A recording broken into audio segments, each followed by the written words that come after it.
Saaremaa loodeosas, Ninase poolsaare tipus, justkui maailma serval asub üks armas väike küla, millel nimeks Tagaranna.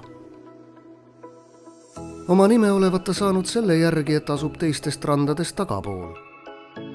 Maalilisi külatanumaid ääristavad osaliselt juba 17. sajandist pärit kiviaiad ja muidugi meri, mis pea igasse õue kätte paistab.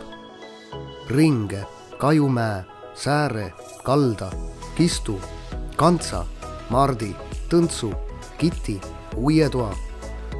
Olid ajad, mil Tagaranna oli üsna suur ja õitsev kaluriküla, kust ei puudunud poodki. Tänapäeval on siin talukohti 24, kuid alalisi elanikke vaid 5 suitsus. Talvine aeg on siin seega rahulik.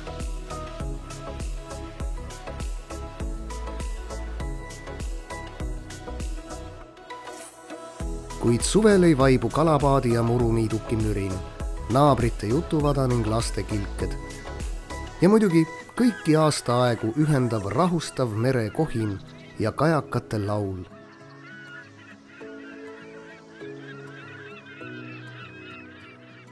Merel käimine ja kalapüük on Tagarannas alati au sees olnud.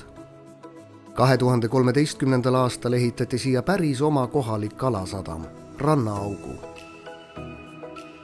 Vast kõige lummavamaid merevaateid leiab Tagaranna ehk Ninase pangalt, mis laiub 1,5 kilomeetri ulatuses mööda poolsaare põhjarannikut. Panga suurim kõrgus on 5 meetrit. Pangale on rajatud parvlaev Estonia hukule pühendatud mälestusmärk. Kord nädalas väisab küla kauplusauto. Kaduv traditsioon, mis õnneks siinkandis siiski veel alles on.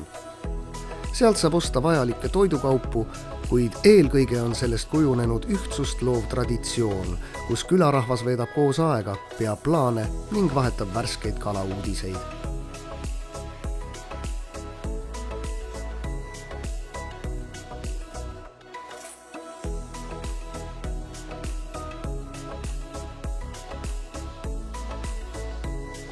Selline ongi see Tagaranna. Küla maailma serval.